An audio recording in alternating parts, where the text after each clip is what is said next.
Assalamualaikum warahmatullahi wabarakatuh. Halo teman-teman trader dimanapun berada, selamat datang kembali di channel Belajar Bisnis Digital. Jadi ini yang kedua kalinya saya membuat trading secara live. Jadi sebelumnya yang tampil itu kan hanya sekedar kontennya saja. Oke, setelah kita memahami teknis trading forex, terus kita juga sudah membahas sedikit tentang fundamental analisis, terutama bagaimana cara membaca data ekonomi. Pertanyaan paling penting para pelaku pasar itu sebenarnya sederhana. Dari mana sih saya harus memulai? Jadi kalau bahasa kerennya, where we have to start trading. Nah, sebelum Anda memulai trading, saya akan buatkan 5 video lengkap ya, agar Anda benar-benar siap ketika Anda melakukan trading real itu sendiri, dalam artian Anda benar-benar menggunakan uang yang sesungguhnya.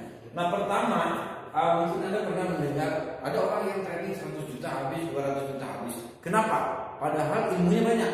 Penyebabnya itu karena yang pertama ini, karena dia tidak memahami konsep money management yang benar. Jadi bagaimana cara mengelola keuangan Anda ketika Anda trading.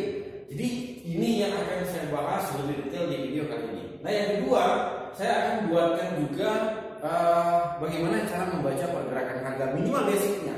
Nah, membaca pergerakan harga ini nanti yang disebut dengan price action. Jadi sebenarnya candlestick itu memberitahu informasi terupdate kepada Anda yang dominan sedang bertransaksi itu, apakah dia bayar, apakah dia seller. Terus yang ketiga, saya akan buatkan juga video tentang market structure. Jadi harga itu kan ada polanya. Nah, pola ini bisa kita kenali.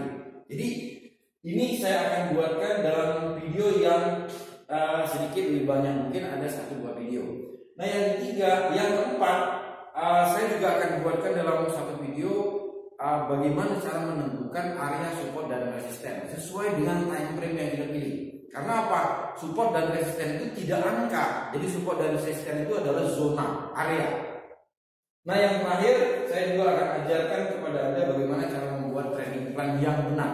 Jadi trading plan ini disesuaikan dengan modal yang Anda punya, time frame-nya seperti apa, market section-nya seperti apa. Jadi di sini saya akan berikan penjelasan lebih detail.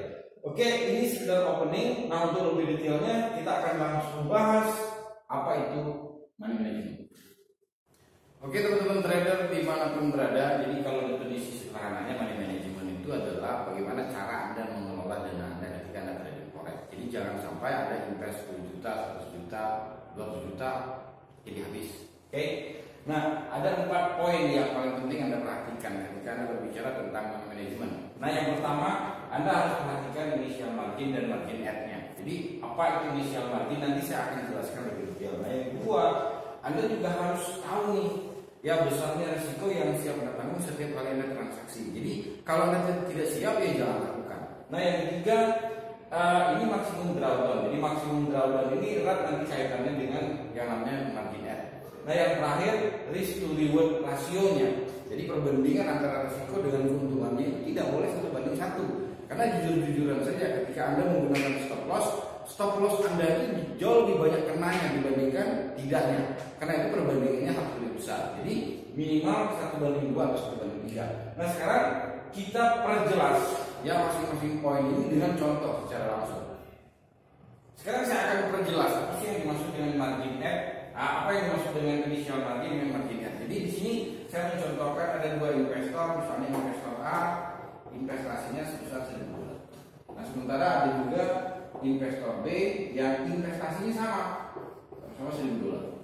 Nah, dana yang disetorkan oleh investor A ataupun investor B inilah nanti yang dinamakan dengan initial margin. Nah, perbedaannya ada di mana?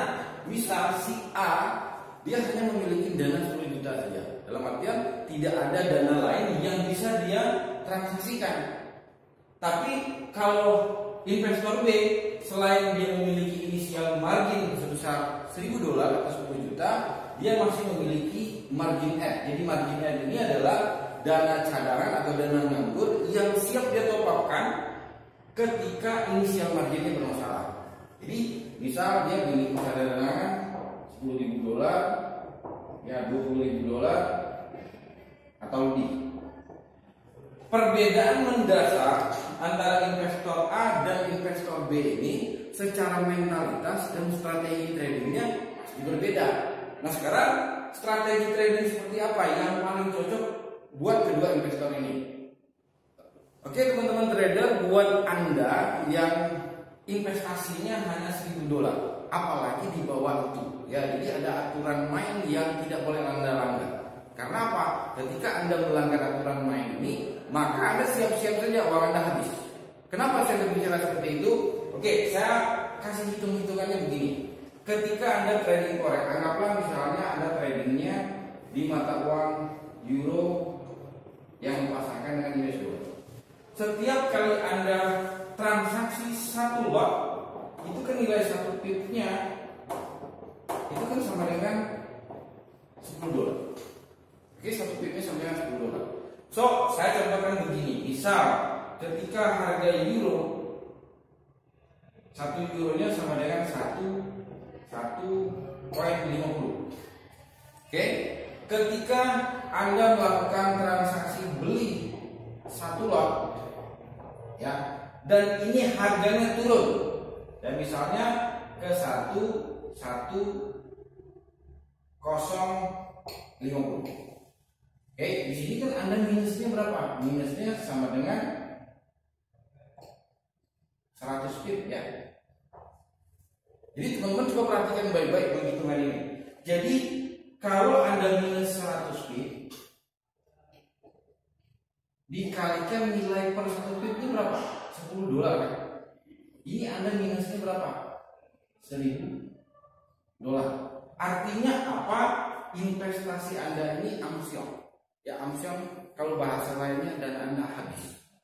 Nah, bagaimana caranya supaya Anda dan Anda habis? Ini strategi yang tidak boleh dilanggar. Oke. Jadi buat teman-teman yang investasinya hanya $1.000, ya, apalagi di bawah itu, aturan pertama yang harus Anda ikuti dan tidak boleh Anda langgar. Setiap kali Anda open posisi itu tidak boleh lebih dari 0,1. Tidak boleh lebih dari 0,1. Kenapa? Karena resiko Anda sangat kecil. Itu yang pertama. Yang kedua, setiap kali Anda transaksi selalu gunakan stop loss. Oke teman-teman trader, ketika Anda profit, ya itu kan tidak perlu dibahas, ya. Everybody happy, Anda happy, keluarga Anda happy. Persoalannya berbeda ketika Anda investasi 10 juta dan uang Anda habis. Kan semuanya sedih. Nah, sekarang bagaimana caranya supaya kesedihan itu tidak terjadi? Dua hal ini tidak boleh Anda langgar. Logiknya begini. Tadi kan saya sebutkan ketika Anda investasinya $1.000, setiap kali Anda transaksi satu lot, nilai satu pip ini kan sama dengan $10. Artinya ketahanan yang Anda miliki itu hanya 100 pip. Ketika Anda salah posisi dan dia turun atau berlawanan arah dengan transaksi Anda, uang Anda kan habis. Tapi ketika Anda transaksinya 0,1 lot, maka ketahanan Anda ini dikalikan 10 kali lipat. Jadi Anda memiliki ketahanan sebesar 1.000 pip. Jelas ya di sini. Jadi dengan ketahanan yang lebih besar, potensi Anda untuk melakukan trading itu kan jauh lebih banyak. Jadi peluangnya juga jauh lebih banyak. Tadi kan saya mencontohkan ketika Anda salah posisi, ya, Anda transaksi satu lot 100 pips kan sudah habis. Nah, sekarang kalau Anda transaksinya 0,1 lot plus stop loss, berapa kali uang Anda akan habis setelah Anda melakukan transaksi? Saya tidak berbicara profit dulu, saya berbicara ketika terjadi kemungkinan terjeleknya. Oke, saya contohkan begini. Tadi harga 1 euronya sama dengan 1,50.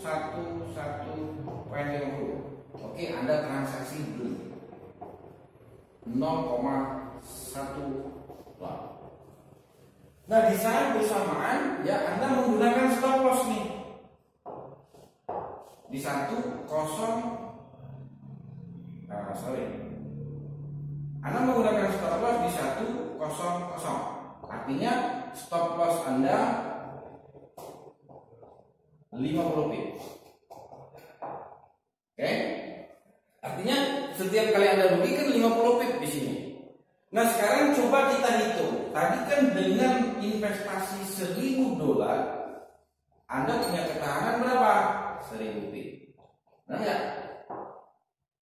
Kalau 1000 pip ini anggaplah seluruh transaksi Anda semuanya loss. Berapa kali transaksi dana Anda baru habis? Nah, kita tinggal bagikan saja 1000 pip dibagi setiap kali loss 50 pip.